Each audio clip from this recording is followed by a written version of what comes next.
بسم اللہ الرحمن الرحیم۔ اللہ کے نام سے شروع جو بہت مہربان رحمت والا ہے۔ مکہ کے ارد گرد بہت سارے چھوٹے چھوٹے قبیلے آباد تھے۔ انہی قبیلوں میں سے ایک قبیلہ بنو آراش بھی تھا۔ ایک شخص جو کہ قبیلہ آراش سے تعلق رکھتا تھا اور اس کے پاس مستقل کوئی روزگار نہ تھا اور نہ ہی وہ اعلیٰ درجے کا کوئی تاجر تھا، تاہم اس دور میں تجارت کا پیشہ خاصا اہم ہوا کرتا تھا، لہٰذا اس نے بھی ویسا ہی کیا۔ لہٰذا وہ اپنے پاس موجودہ رقم کے مطابق اپنے قبیلے سے مویشی خریدتا اور مکہ چونکہ وہاں پہ بڑے بڑے سردار موجود تھے اور وہاں پر لا کر وہ مویشی بیچ دیتا اور اپنی قیمت خرید سے کچھ پیسے اضافی لے کر وہ بھی اپنا نفع حاصل کر لیتا۔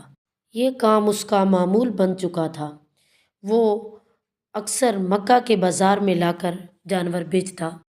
کسی بدبخت نے معاذ اللہ اس کو یہ بھی کہہ رکھا تھا کہ یہاں پر کوئی جادوگر ہے، بس تم اس کے بہکاموں سے بچ کر رہنا۔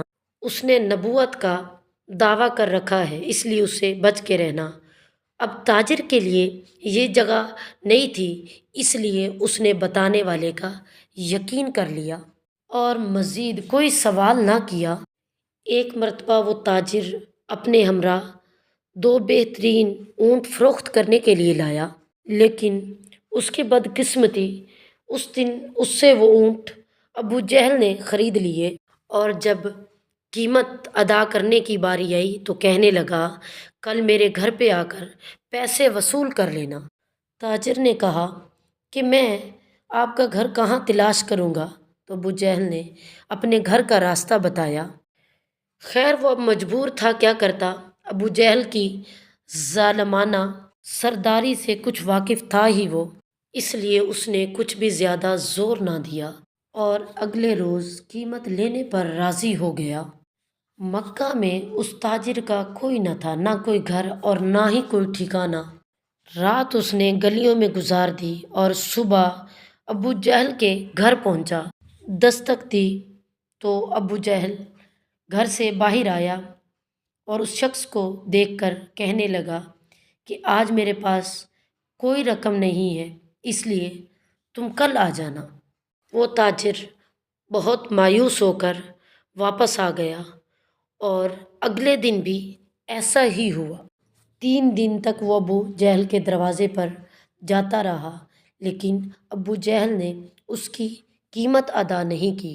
اسی طرح جب 3 دن گزر گئے تو چوتھے دن وہ ابو جہل کے دروازے پر گیا اور ذرا بات کو زور دے کر کہا، جناب میں 3 دن سے بھوکا ہوں اور گلیوں میں راتیں گزار رہا ہوں، میرا یہاں پر کوئی نہیں اور میں بیگانہ ہوں اور میرے پاس واپسی کا کوئی ذریعہ ہی نہیں، جناب مہربانی فرمائیے اور میرے جانوروں کی قیمت مجھے دے دیں۔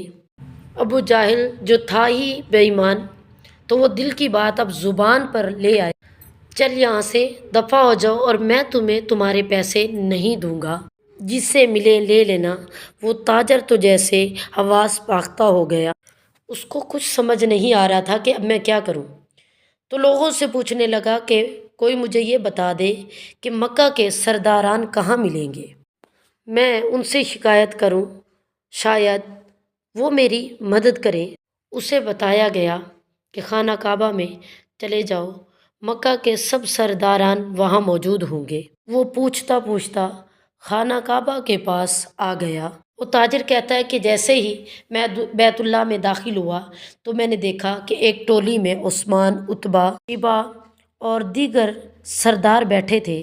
میں ان کے پاس گیا اور ان سے کہنے لگا کہ مجھے آپ لوگوں کی مدد کی ضرورت ہے، میں پردیسی ہوں، یہاں پر جانور فروخت کرنے کے لیے آیا تھا، مگر ایک شخص نے مجھ سے جانور تو لے لیے لیکن اب وہ مجھے پیسے نہیں دیتا۔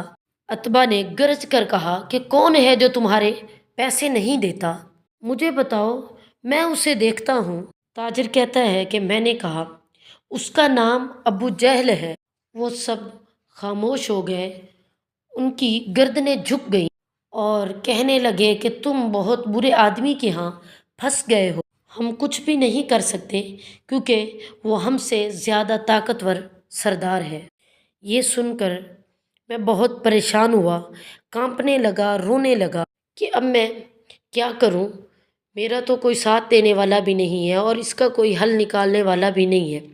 تو عتبہ ہنسنے لگا اور کہنے لگا جاؤ اور وہ جو کعبہ کے ساتھ لگ کر جو شخص بیٹھا ہے اس کو کہو، وہ تیرا مسئلہ حل کر دے گا۔ یہ کہہ کر وہ سب سرداران تالی مار کر ہنسنے لگے۔ تاجر کہتا ہے میں حیران ہوا کہ مجھے اس کے پاس جانے کا بھی کہتے ہیں اور میرا مذاق بھی اڑاتے ہیں، لیکن اب میں کروں تو کیا کروں؟ ڈوبتے کو تنکے کا سہارا۔ وہ تاجر نبی کریم صلی اللہ تعالیٰ علیہ وسلم کی جانب چل پڑا۔ وہ آپ کو نہیں جانتا تھا، لہٰذا اس نے آپ کو وظائف پڑھتے دیکھا اور ایک طرف جا کر بیٹھ گیا، یہ سوچ کر کہ جب آپ فارغ ہوں گے تو وہ عرض کرے گا۔ مگر سبحان اللہ، شان مصطفیٰ صلی اللہ تعالیٰ علیہ وآلہ وسلم، ایسے ہی وہ آدمی آپ کے پیچھے آ کر بیٹھا تو آپ صلی اللہ تعالیٰ علیہ وسلم نے اپنا رخ ان کی طرف پلٹ لیا، فرمایا پردیسی لگتے ہو اور پریشان لگتے ہو۔ تاجر کہتا ہے کہ مجھے ایسے لگا کہ جیسے مجھے میری بچھڑی ماں مل گئی ہو۔ ان کی شفقت اور پیار دیکھ کر میری آنکھوں سے آنسو کی لڑیاں بہہ نکلی، میری آنکھوں سے آنسو بہہ نکلے۔ تو نبی کریم صلی اللہ تعالیٰ علیہ وسلم نے جیسے ہی میری آنکھوں سے آنسو نکلتے دیکھے تو آپ صلی اللہ تعالیٰ علیہ وسلم نے نہ میرا کام پوچھا اور نہ مجھ سے میری کوئی بات پوچھی، بلکہ میرے کندھوں پر تھپکی دے کر فرمایا کہ تم جیسے چاہو گے تمہارا کام ویسے ہی ہو جائے گا، فکر نہ کر تیرا کام ہو جائے گا۔ حضور صلی اللہ تعالیٰ علیہ وسلم نے میرا بازو تھاما اور مجھے اپنے گھر لے آئے اور ایک ٹوٹی چٹائی پر مجھے بٹھا دیا، میرے لیے اپنے مبارک ہاتھوں سے ایک پیالے میں کھجوریں اور دودھ پیش کیا۔ میں 3 دن کا بھوکا تھا، میں نے پیٹ بھر کے کھانا کھایا۔ جب کھا چکا تو اب مجھ سے فرمانے لگے کہ اب بتاؤ تمہارا مسئلہ کیا ہے، تمہارا معاملہ کیا ہے۔ میں نے سارا ماجرا بیان کر ڈالا تو وہ فرمانے لگے فکر مت کرو، وہ خود تمہارے پیسے دے گا۔ مجھے اپنے ہمراہ لیا اور ابو جہل کے دروازے پر پہنچے۔ دستک دی، دروازہ کھلا تو سامنے ابو جہل تھا۔ اسی لمحے میں نے اپنے پیارے آقا صلی اللہ تعالیٰ علیہ وسلم کی جھکی ہوئی نظروں کو اٹھتے ہوئے دیکھا۔ ابو جہل سامنے کھڑا تھا تو نبی کریم صلی اللہ تعالیٰ علیہ وسلم نے بس ایک جملہ ادا کیا، مگر اس جملے میں کیا طاقت تھی کہ ابو جہل لرز گیا۔ آپ صلی اللہ تعالیٰ علیہ وسلم نے فرمایا کہ ابو جہل تیرا کیا خیال ہے کہ پیسے دبانے والے اور لوگوں کو ستانے والے بڑے سردار ہوتے ہیں؟ غریبوں کا خون چوس کر سردار بنے گا؟ لاؤ جلدی اس کے پیسے لوٹاؤ۔ ابو جہل کی ٹانگیں کانپنے لگی اور کہنے لگا کہ جی جی میں ابھی اس کے پیسے دیتا ہوں۔ اس کے اونٹوں کی قیمت ابو جہل نے ادا کی اور یہ واقعہ اس تاجر کا نبی کریم صلی اللہ تعالیٰ علیہ وسلم سے ملاقات کا سبب بنا، جس کو نبی کریم صلی اللہ تعالیٰ علیہ وسلم کے بارے میں غلط بیانی کر کے بدظن کر دیا گیا تھا۔ تاجر کو جب پیسے مل گئے اور وہ جانے لگا تو اس نے کہا کہ اے مہربان انسان، آپ کون ہیں اور آپ کا نام کیا ہے؟ حضور کریم صلی اللہ تعالیٰ علیہ وسلم نے فرمایا کہ چھوڑیے، آپ کا کام ہو گیا، آپ اس بات کو چھوڑ دیں۔ تاجر کہتا ہے کہ جیسے ہی میں پلٹا تو مجھے گلی میں وہی شخص ملا جس نے مجھے یہ بتایا تھا کہ مکہ میں ایک جادوگر رہتا ہے۔ اس نے میرا ہاتھ پکڑا اور کہا کہ ارے بھائی، تم اس جادوگر کے پاس کیسے پھنس گئے ہو؟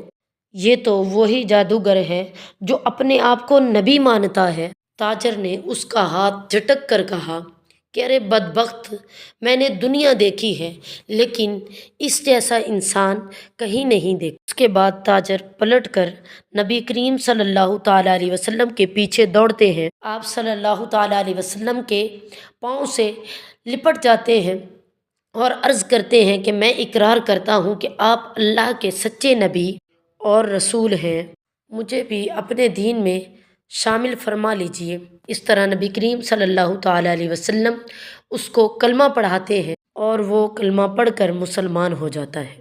اس میں مومنین کے لیے ایک بہت بڑا سبق ہے کہ وہ شخص اس لیے ایمان نہیں لے آیا کہ اس کو پیسے ملے تھے، بلکہ اس کو پیسے تو پہلے ہی مل چکے تھے اور وہ جا چکا تھا۔ اس میں نبی کریم صلی اللہ تعالیٰ علیہ وسلم کے اعلیٰ اخلاق اور آپ صلی اللہ تعالیٰ علیہ وسلم کی شفقت اور محبت کی وجہ سے وہ شخص کلمہ پڑھ کے مسلمان ہو گیا۔ اسی طرح اگر تاریخ اسلام میں نظر دوڑائی جائے تو کسی کو بھی زبردستی مسلمان نہیں کیا گیا، بلکہ آپ کے اعلیٰ اخلاق کی وجہ سے، آپ کی بے پناہ شفقت اور محبت کی وجہ سے لوگ آپ پر ایمان لے آتے تھے۔